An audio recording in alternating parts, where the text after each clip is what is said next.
Yeah. Brilliant. Perfect. Thank you. Okay, lovely. So, obviously, we've had the general election and we now have a Labour government. So, I'm just going to cover today what their victory means for employment law and what we all need to be aware of going forwards. Last time I presented at HR Focus a few months ago, those of you that were in attendance then recalled that I said it was likely we'd probably have a Labour government, and that they had promised an overhaul of our employment rights in the first 100 days. So here we have it, a Labour government for the first time since 2010. Not that the recent change in government would have come as a shock to many of us, but I'm sure some of the changes that they are planning on implementing might take you a little by surprise. Labour's plan to make work pay promises to introduce legislation within the first 100 days of taking office, but doesn't actually say what specific measures will be introduced during that period. It promises to consult fully with businesses, workers, and society on how to put these plans into practice. So hopefully we'll be a little bit more knowledgeable before they actually start implementing some of their proposals. The standard implementation period still will apply for new employment legislation, meaning that it's likely to be at least 6 to 12 months before we see any of these changes actually implemented. But in any event, this is certainly going to make us all very busy over the coming months and potentially the years. So I'm just going to touch on the top 10 potential proposals that I think are likely to have the biggest impact on our day-to-day working lives and what these might mean for employers and HR professionals going forwards. So probably the most key and potentially the most scary proposal is the change to day one employment rights. So this means that unfair dismissal rights for all employees, the proposal is that they're going to be in place from day one of employment, so not after 2 years, as is the current position. So the current fair reasons, so those being redundancy, capability, conduct, all of those will still apply. And I think what we've kind of taken from this is that the probationary periods will still be in place, and there's going to be new rules implemented about the fair use of those and the transparentness of those probationary periods and processes. So if we believe those rumours, then it's suggested that employers will still be able to dismiss people within their probationary period as long as they follow a fair process without the risk of an unfair dismissal claim. What actually is a fair process? That's yet to be seen. So I think we can probably expect to see some longer probationary periods, probably spanning a year, 2 years, which will help to protect employers. We'll see what happens on that because, as I say, there's not a huge amount of detail at the moment. So it's going to be important that we're reviewing our employment contracts and potentially probationary periods going forwards, and keeping up to date on all of those lovely policies and processes that we have. The impact on the tribunal system obviously will be huge, and is likely to fuel a large number of unfair dismissal claims. So I think it'll be very interesting to see how this unfolds, again, keeping us probably incredibly busy. Also, other day one employment rights that form part of the proposals is that right to parental leave will apply from day one, not after 1 year. And there is also a further promise to conduct a review of parental leave within the first year of the Labour government. So keep an eye on those changes as well. And one other day one right is flexible working will become the default position. So they've promised to adapt and build on those changes that were made in April 2024, which actually wasn't that long ago, to make flexible working the default from day one for all workers, except where it's not reasonably feasible. What that is to mean is yet to be seen. But again, some interesting changes there. Labour is also proposing to move quickly on removing lower earning limits on statutory sick pay to make it available to all workers. And this proposal also extends to removing the current 3-day waiting period for SSP. And in addition to those changes to statutory sick pay, Labour have also promised a reform of minimum wage. They've confirmed that the cost of living is to be considered when setting the rates for minimum wage. And they are going to be looking at removing what they say are discriminatory age bands. The idea of that being is that all people on minimum wage are paid the same amount regardless of their age. just on the point of pay inequality, whilst not related directly to minimum wage, Labour have also introduced a ban, or are proposing to introduce a ban, on outsourcing to avoid equal pay for women, and are proposing to extend the gender pay gap rules to extend to the outsourced workers as well as their employees. So some huge changes there on minimum wage and statutory sick pay, which will also, statutory sick pay will also become a day one right. So another big part of their proposal is the ban on what they call exploitative zero-hour contracts. So it's not a total ban, and it will still be possible to have those zero-hour contracts. However, the terms of those contracts will need to be favourable to the worker, and the worker will be entitled to more regular and predictable hours. The idea of the proposal is that it will provide workers with a baseline level of security in relation to their job and give them predictability about their hours and how they're going to work, and to ensure that they get any reasonable notice of change in their shifts or working times. So if employers are going to be using zero-hour contracts, the proposal also states that the compensation is to be paid by the employer if shifts or working times are cancelled or curtailed without reasonable notice. What constitutes reasonable notice, again, is yet to be seen. The proposal also wants to introduce a new right to have a contract that reflects the number of hours regularly worked based on that 12-week reference period. So it won't just be your normal zero-hour contract where you can pick and choose what hours they work. If they have worked for 12 weeks, then and regularly over that period, then the contract should reflect that. And employers also now need to consider the use of zero-hour contracts, make sure they're not exploiting their workers, and reviewing what terms they currently have in place. So there's also a proposed increase to the limitation periods for bringing an employment tribunal claim. So the time limit to bring claims will be, the proposal is that will be increased to 6 months for all statutory employment claims. At the moment, as we're all aware, it's currently 3 months for most claims.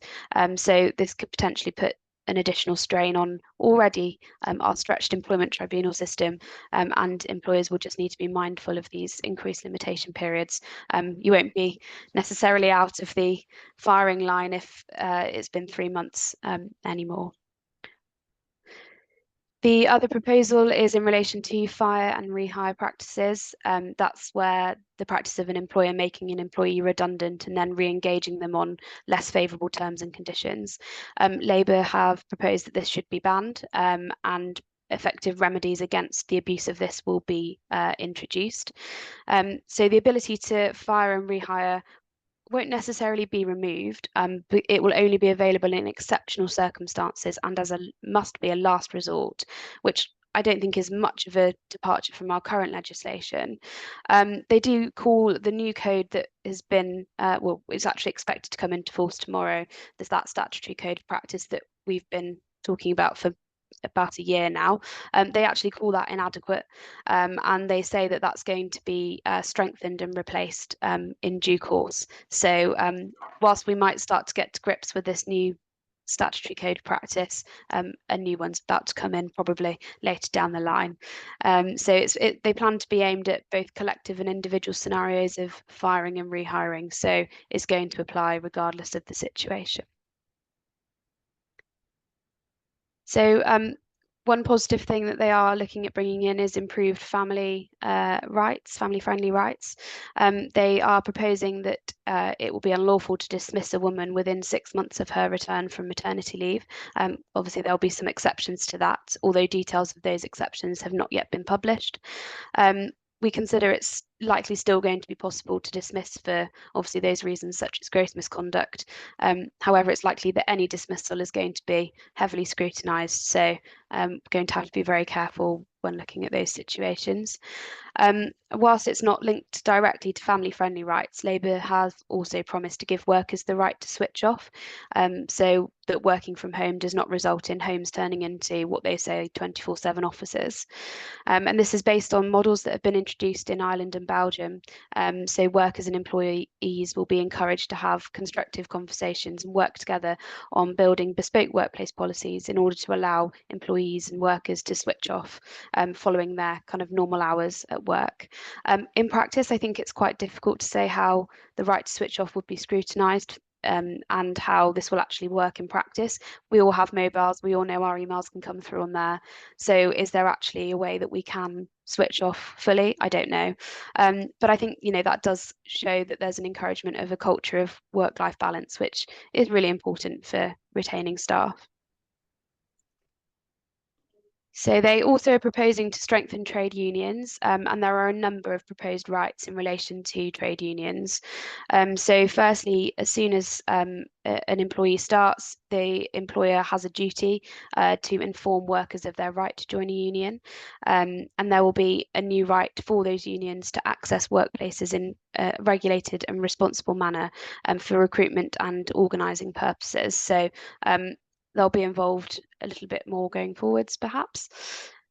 There's also a proposed reform of various aspects of existing trade union law to remove restrictions on activity, make ballots simpler and more flexible, abolish the recently introduced minimum service levels, prevent the replacement of strikers with agency workers, and change the threshold of support required for union recognition to a simple majority.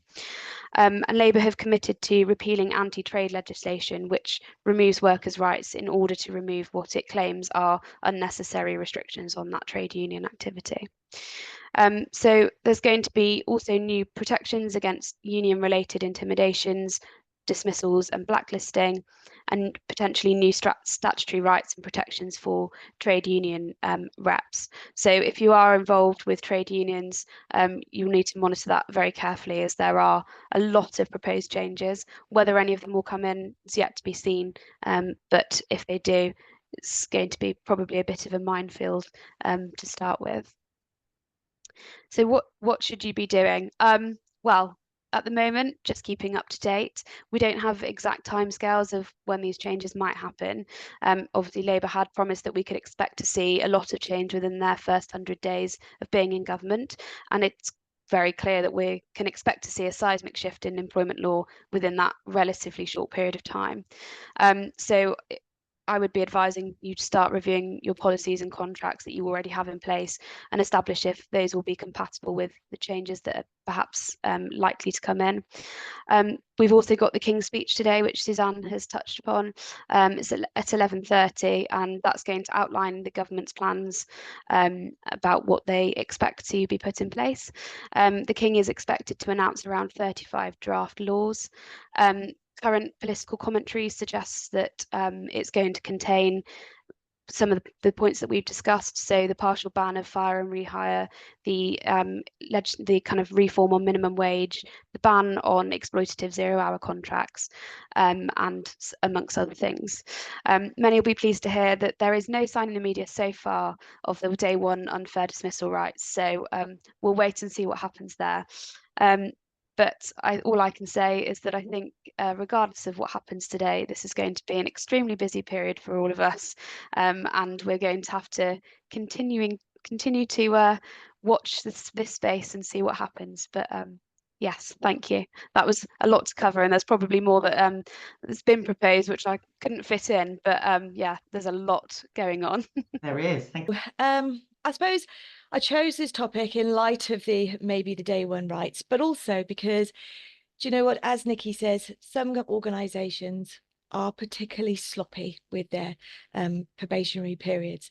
And if I had £1 for every time somebody rings and says, oh, I've got this person, I need to make them redundant, and you go, okay, and how long, what's the length of service? Oh, well, about 9 months. Oh, okay, how come that's changed? Well, actually, they haven't been really very good in their probation, and they're not very good, but I missed the end of their probationary, so they've sort of just lapsed into permanent employment, and we probably just need to get rid of them, really. That sort of typical conversation. I'm sure, Emily, you can relate to that. It's something, it happens all the time.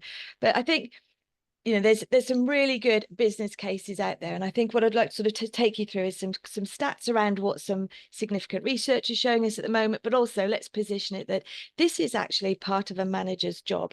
And when somebody starts on their employment journey, you know, coming into your organization, it should be like the picture, really. It should be tranquil. It should be, you know, a pleasure, a joy. It should be something that's a seamless experience for them that actually meets their expectations from the recruitment process that they've been through into them being integrated into the workforce.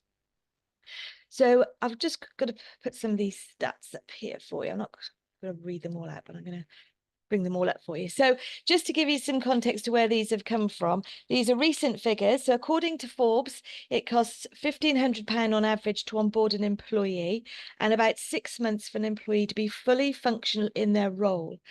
Depending on what sort of role it is, of course, how technical and challenging the role is, and I suppose versus maybe sales, which might take us up to 12 months before we start to see some real return on investment for a new starter. According to Glassdoor, job satisfaction is 2.6 times higher after an efficient induction. And those that have had a good onboarding are more likely to stay longer because actually it's met their needs of what they're expecting. From improving retention, Glassdoor is saying 82% increased in retention chances if you've done a good quality induction.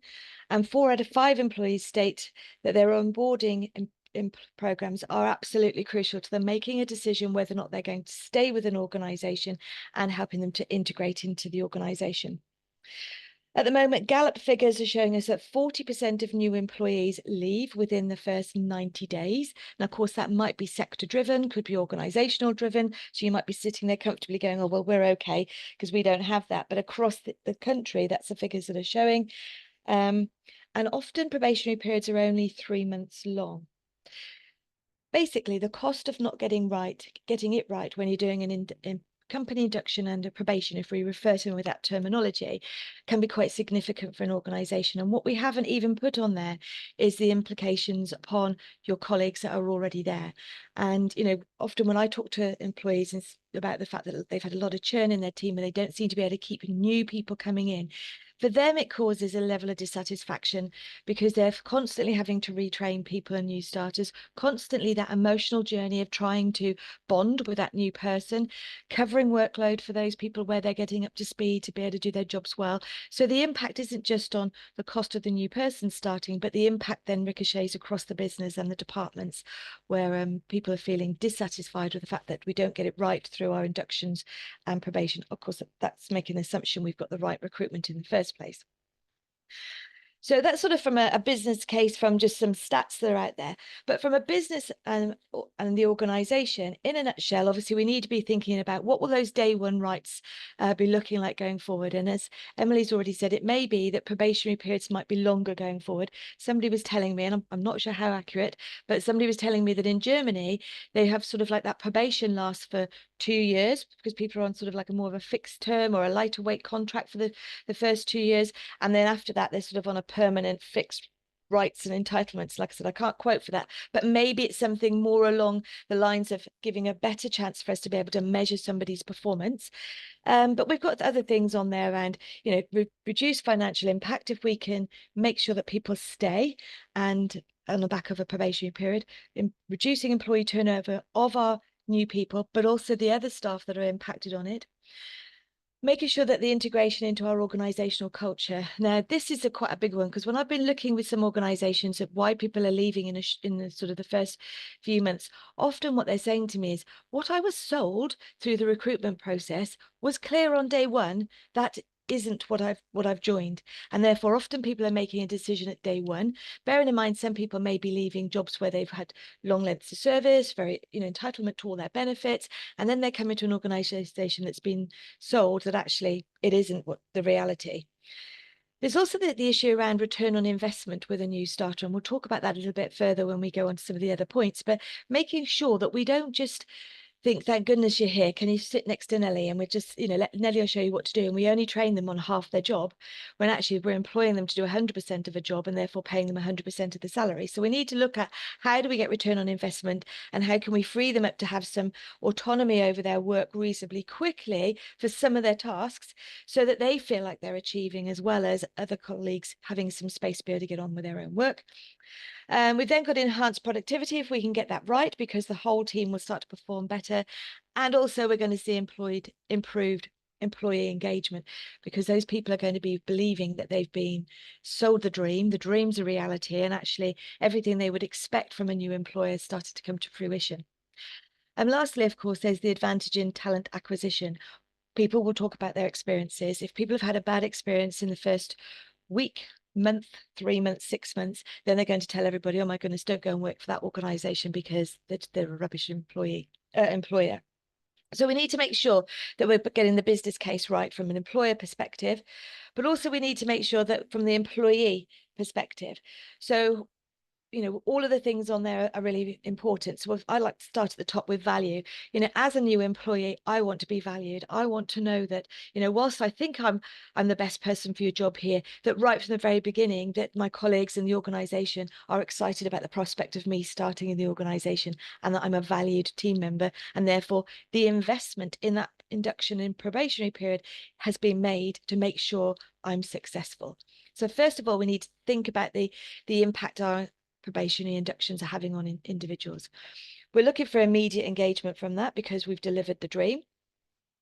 Delivering the job that's advertised. So again, making sure that the advert that's being created matches what the job description, and both of those also match the reality of the day job. So when did people last look at their job descriptions to make sure that actually that job description has evolved into the reality of what people are now delivering on a day-to-day basis?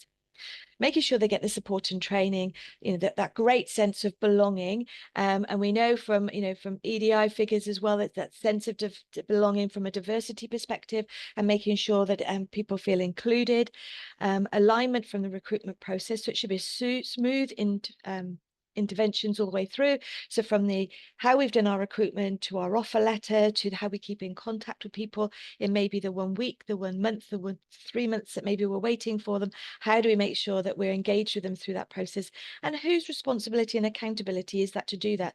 Particularly if you're not a large organization that may have a bit of a HR team that are there to do that, or a recruitment process to do that. Bearing in mind retention, like I said, some people may have given up jobs, good jobs, to be able to come and join your organization. So making sure that we retain them, and that they build trust with us from day one of joining the organization. So that's right from every intervention that they have with us from that day one. So what does an effective induction and probationary process look like? Well, I'd like to position to you that actually in the sort of the order going from company vision and goals is, we're going to move sort of through a process here. But for starters, it's about making sure they understand what is the company about. Again, they've been sold something at interview stage, and every intervention that they've had, like maybe on Indeed or the advert or the recruitment agency, does that now match with what the company vision and goals are? And at the bottom of there, you'll see, where does my role fit in with that? So do I understand where I fit with that? What's the structure looking like in the organization? Who are the key players? My view is that people love to see the MD or a senior director there at day one saying, welcome to our organization. We're really looking forward to you starting, because actually, as the MD and director, I've signed off the cost for you to be here. I've trusted my colleagues to be able to recruit the right person, and now I'm really excited that you're here. And I think that intervention at an early stage, and I don't think it matters what size of organization you are, if those people can reach and touch those people, we should be making sure that engagement is in place right at the very beginning from senior people.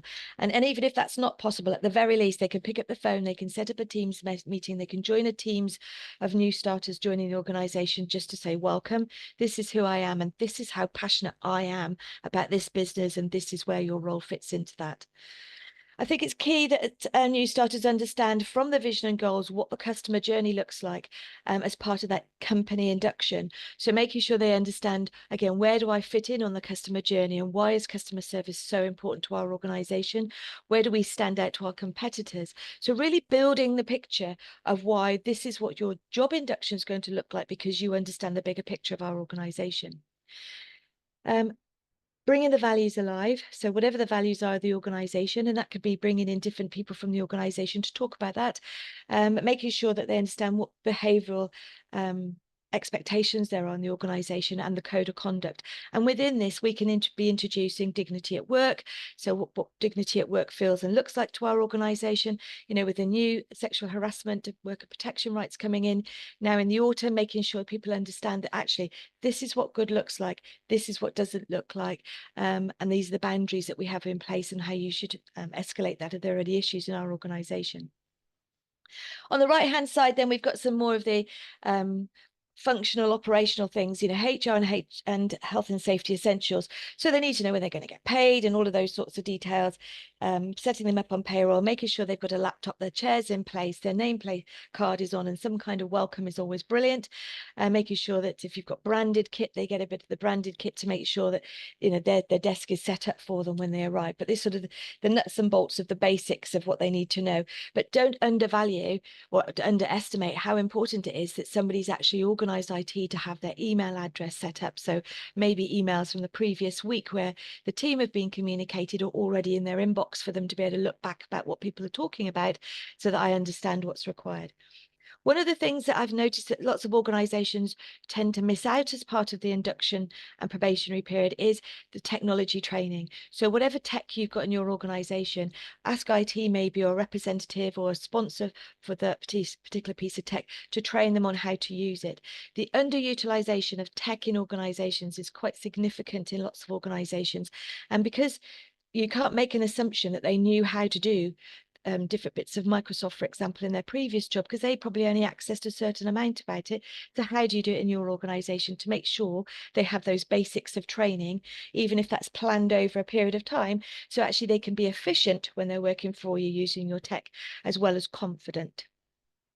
Then we need to make sure that we've got a really clear training plan for that person for the induction process.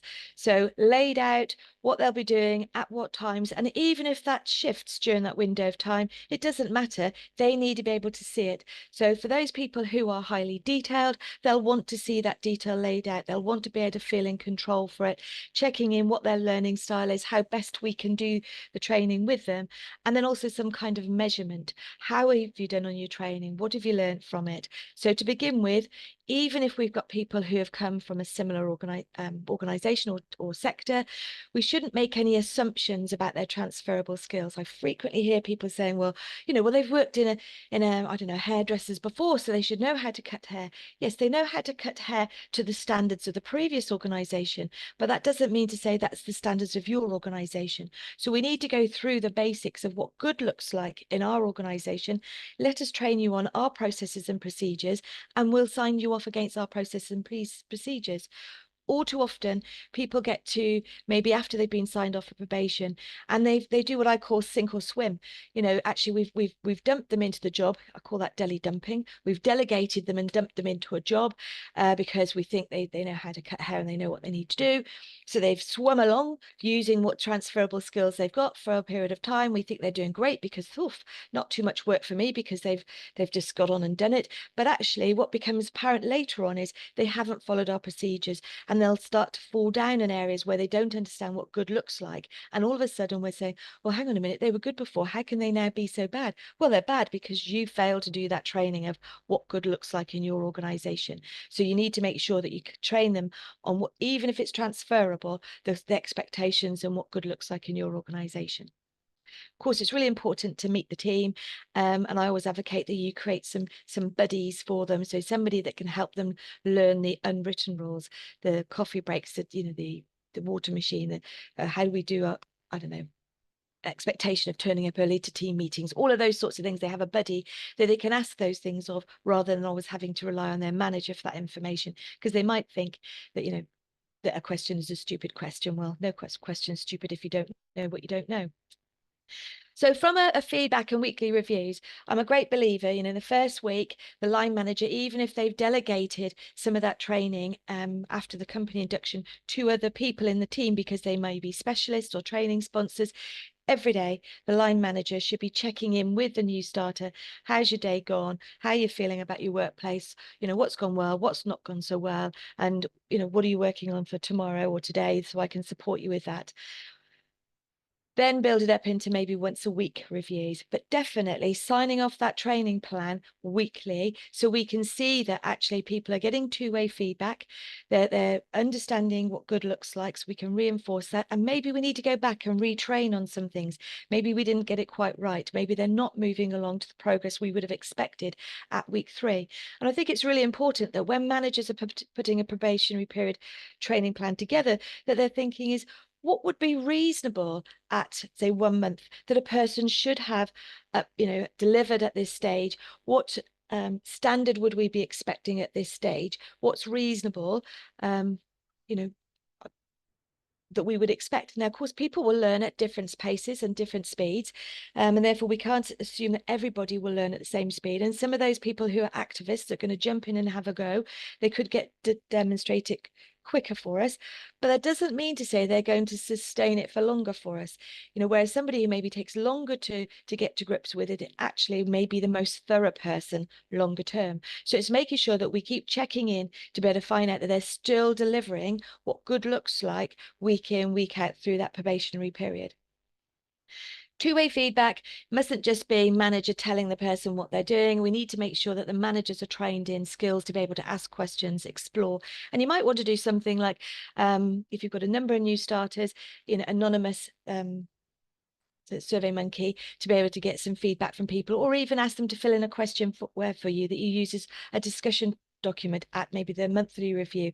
Have we met our expectations that we set out at recruitment and company induction through the probationary period?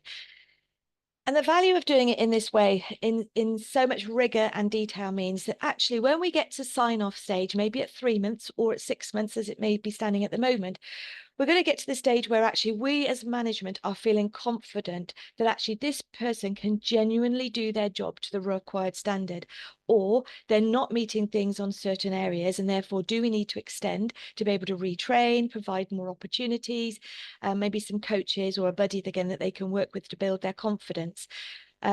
And we're making the right decision at those stages, rather than getting to the stage at 6 months and going, crikey, oh, I haven't done any review with you, but you seem to be doing a good job, so yeah, we'll sign you off for that. Or just letting the 6 months slip by, and then it's an assumed sign off from probationary.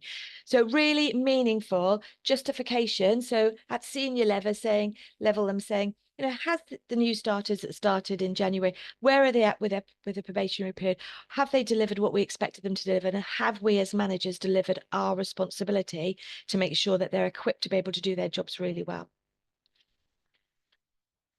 So for us, what's key to a successful company induction and probationary period, and I'm sure there are lots and lots more, but for me, it's about having effective managers. So are those managers trained to be able to conduct probationary periods for their new starters, or are we doing a bit of deli dumping with them and just expecting they should know what they should do? So are our managers skilled and competent and confident to be able to conduct a probationary period with a new starter? And the first starting place for us is, can that effective manager put a proper structure for the training to be able to measure the person has been trained to what good looks like, and they've been signed off, and they can have meaningful conversations with them about that? So two-way feedback, are those managers doing that? And maybe the more senior manager dips in and says to a new starter, how are you doing on your probation? Have we delivered your training as you'd like it to be? What more could we do for you to make you feel that you could perform your absolute best for us in our organisation? Celebration, we need to be able to celebrate. So even though we might be thinking, well, it's just X, everybody can do that, surely. Well, no, maybe not everybody can do that straight away. And what we need to do is make sure that we've adapted how we do that for that person so they can deliver it for us. But even small wins are really important, particularly if somebody's had a bit of a dip in the old emotional cycle, feeling a bit challenged with the volume of newness that's coming at them and the amount of volume of new terminology or tasks that they've got to do, even though they've got a wealth of transferable skills to bring to the party. We need to celebrate actually each achievement achievement. Each thing that we can sign off is a great thing for each individual. We need to be consistent. So if we say we're going to review you once a week, that we deliver that. When we allow those things to slip, people start to become confused. They lack feeling of value, and that they start to become disengaged because they just don't think you're invested in their training program. We need to be looking at achievement and return on investment. So lots of people have cost you quite a lot of money to get to the stage where they're started with us, and we've gone through our inductions with them. And, you know, we really need to be looking at that training plan and saying, okay, where on that training plan can we have some quick wins, so that when they've got downtime, when somebody maybe has been pulled away because they've got other tasks to do, what could they get on and do by themselves? So what's our starting point with our first quick win of training them on something basic that they can then undertake when they've got a quiet period, or they need to just entertain themselves for a particular reason. And immediately we're then going to get some return on investment because they're able to undertake tasks to a good standard. And then build up maybe the training plan, if you can, along the lines of something that's a longer training matched with something where they can have some quick wins along that journey, and celebrating that, and build it up. So but maybe by the end of the first month, what do we expect them to be able to deliver by themselves that we can sign off that they're doing? At the end of the second month, what's the return on investment? Are they at the place we would expect them to be? That sense of achievement for the new starter, knowing that actually they're being successful for you, will go a long way around that psychological contract with you about how much you've invested and how they feel about their contribution to the business. And 6, conscious sign off by both parties, and I can't stress that enough, is making sure that, you know, each week, I would say in the first month, and then monthly, 2 week leave, then building up to monthly through the rest of the probationary period, to make sure that you are absolutely consciously aware that they know where they're going, you know where they're going, and actually if they're not meeting the required standards for whatever reason, what adjustments may we need to take depending on their circumstances, and or you know, are they actually going to be suitable for the job longer term? And have we given them enough opportunities, and have we done retraining enough times to be able to really them come to the decision, as well as us, that this isn't the right job for them, rather than it being out of the blue surprise for them that actually, you know, you've not met the required standard, we're going to let you go today with 1 week notice. I mean, how heartbreaking is that, and how dreadful is that for your legacy as an organization? So we've got a couple of case studies for you. We've got Google and Meta. So they well known for their good in onboarding processes. Google retains 79% of their workforce, comparable with other years, and they really focus on employee engagement, company values, and continuous feedback all the way through their probationary period, but very much around how do they build relationships, build rapport, enable the person to feel engaged. And there's quite a lot of terminology going around at the moment around making them feel human. So actually treating them as human, giving them some skills that actually not only will it build their confidence in work, but also build their confidence outside work. You know, and if we can get the whole human feeling confident and valued, then actually that can make a great difference to how they're feeling about themselves and therefore their contribution. And Meta, they've retained 80%, so only a little pipped on Google, but they focus on culture again and the team's role to advance within it. So looking about what that succession planning may be, or when you talk about what the company structure and the alignment and the vision is, where could they, some examples maybe of some people who have developed in the organization, and maybe those coming along of how they've seen that succession going, managed with that obviously needs to be through good performance management. I just touched on this because obviously I knew that Emily was doing it, so I'm just going to skip straight past that. But, you know, we do need to be having rigorous documentation and justification of employment decisions going forward. So just what can HR Champions do for you? So really what we've been asked to do more recently by some people where they were anticipating this is we could come in and review your current practices, provide you with some feedback, maybe talk to a couple of new starters for you independently, so we can feedback how they might be feeling, look at structuring what those company and job inductions look like, and train your managers to be able to deliver an A1 job induction and fulfilling probationary period by developing a training plan, teaching and coaching skills for your manager, setting objectives, giving feedback and how to sign off a probationary period. And for some, of course, there may well be difficult conversations they also need to have as part of that probationary period. But if we've done a great job of that company induction and the onboarding into the department, you know, we should see less of those, because people understand what's expected, and consistency, once you've given them that clarity of actually, you know, some feedback the way they've stepped outside that, helping them understand how that works in your organization, nipping it in the bud really early will make a massive difference to that.